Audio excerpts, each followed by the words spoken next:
ಸರ್ಕಾರದ ಬಳಿ ಅನ್ನಭಾಗ್ಯ ಯೋಜನೆಗೆ ಅಕ್ಕಿ ಕೊಡೋಕೆ ದುಡ್ಡಿಲ್ವಾ ಅಥವಾ ಕೊಡೋಕೆ ಫೇಲ್ ಆಗಿದೆಯಾ? ಫಲಾನುಭವಿಗಳಿಗೆ 10 ಕೆಜಿ ಅಕ್ಕಿ ಕೊಡ್ತೀವಿ ಅಂತ ಸರ್ಕಾರ ಹೇಳಿತ್ತಲ್ಲ, ಇವತ್ತೇನಾಗಿದೆ ಪರಿಸ್ಥಿತಿ ಅನ್ನೋದನ್ನ ನಿಮಗೆ ಸತ್ಯಾಂಶ ದರ್ಶನ ಮಾಡಿಸ್ತಾ ಇದ್ದೀವಿ. ಅಕ್ಕಿ ಕೊಡೋಕೆ ಸರ್ಕಾರ ವಿಲ ಅಂತ ಒದ್ದಾಡ್ತಾ ಇದೆ. ನ್ಯಾಯಬೆಲೆ ಅಂಗಡಿಗಳ ಮುಂಭಾಗದಲ್ಲಿ ನೋ ಸ್ಟಾಕ್ ಬೋರ್ಡ್ ಇದೆ, ಸ್ಟಾಕ್ ಇಲ್ಲ, ದಾಸ್ತಾನು ಬಂದ ಮೇಲೆ ಅಕ್ಕಿ ವಿತರಿಸಲಾಗುತ್ತೆ ಅಂತ ಬೋರ್ಡ್ ಹಾಕಲಾಗಿದೆ. ಹಣದ ಬದಲಾಗಿ ಅಕ್ಕಿ ಕೊಡ್ತೀವಿ ಅಂತ ಹೇಳಿ ರಾಜ್ಯ ಸರ್ಕಾರ ಹೇಳಿತ್ತು. ಫೆಬ್ರವರಿ ಹಣದ ಬದಲು ಅಕ್ಕಿ ಕೊಡ್ತೇವೆ ಎನ್ನುವ ಭರವಸೆಯನ್ನು ಕೊಟ್ಟಿದ್ರು. ಕಳೆದ 3 ತಿಂಗಳಿಂದ ಅಕ್ಕಿ ಹಣವೂ ಇಲ್ಲ, ಫಲಾನುಭವಿಗಳ ಖಾತೆ ಸೇರಿಲ್ಲ. ಇದೀಗ ಹಣನೂ ಇಲ್ಲ, ಅಕ್ಕಿ ಅಂತೂ ಮೊದಲೇ ಇಲ್ಲ.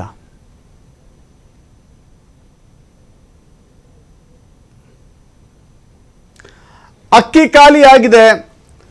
19ನೇ ತಾರೀಕು ಮಾರ್ಚ್ 2025 ಅಂದರೆ ಬುಧವಾರ, ನಾಳೆ ಅಕ್ಕಿಯನ್ನು ವಿತರಿಸಲಾಗುತ್ತೆ ಅನ್ನೋದು ಬೋರ್ಡ್ ಹಾಕಲಾಗಿದೆ.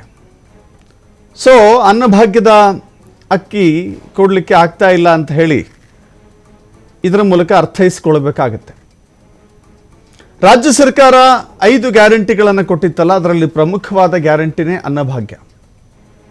ಅನ್ನಭಾಗ್ಯದ ಹರಿಕಾರ ಅಂತ ಸಿದ್ದರಾಮಯ್ಯ ಅವರನ್ನು ಕರೆಯಲಾಗತ್ತೆ. ಅನ್ನಭಾಗ್ಯವೇ ಬಹಳ ದೊಡ್ಡ ಯೋಜನೆ. ಅದು ಬಡವರ, ಹಸಿದವರ ಹೊಟ್ಟೆ ತುಂಬಿಸುವಂಥ ಯೋಜನೆ ಇದು. ಈ ಯೋಜನೆಗೆ ಅಕ್ಕಿ ಸ್ಟಾಕ್ ಇಲ್ಲ ಅಂತ ಹೇಳಿ ಬೋರ್ಡ್ ಆಗ್ತಾ ಇದ್ದಾರೆ ಅಂತ ಹೇಳಿದ್ರೆ ಸರ್ಕಾರ ಎಲ್ಲಿ ಫೇಲ್ಯೂರ್ ಆಗಿದೆ ಚೆಕ್ ಮಾಡ್ಕೊಳ್ಬೇಕಾಗಿದೆ.